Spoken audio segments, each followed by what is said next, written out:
police officers have been shot. Can we make some sense out of this? I don't know what else to say. This is horrible.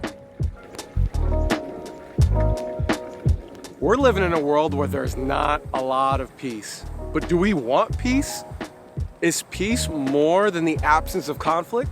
Let's talk about it. It's the word of the, it's the word of the, it's the word of the word of the word of the day. It's the word of the day. Because of the death, burial, and resurrection of Jesus, God is recreating his people into a new type of people. We are bearing a new fruit that is inside of us, and we find this in Galatians chapter 5, love, joy, and peace. Now, this peace that we're talking about is directly tied to the Old Testament, where the Lord reveals himself as the Lord of peace, which is called shalom, wholeness, complete. And we find this word in the New Testament when Jesus tells his disciples, go and preach the good news. And as you preach this good news, leave your peace here. And so this type of peace is way more than the absence of conflict, but it goes so much deeper than we can ever imagine.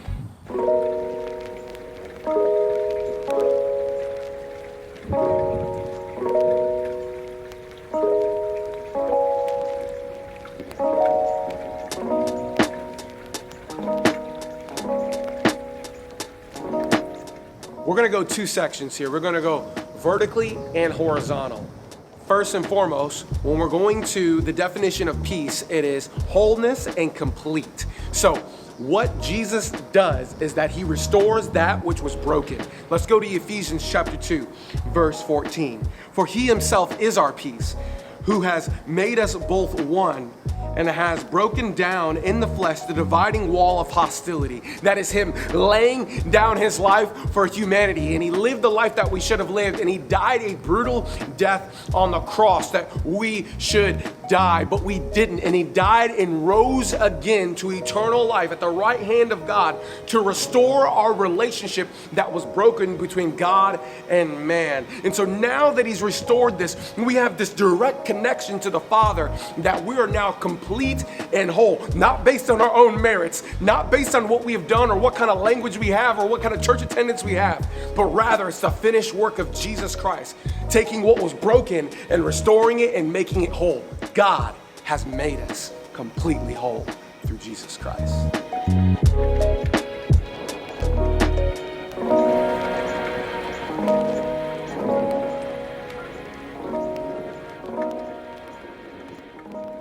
Now let's talk about horizontal. Horizontals are relationships that we have in this world.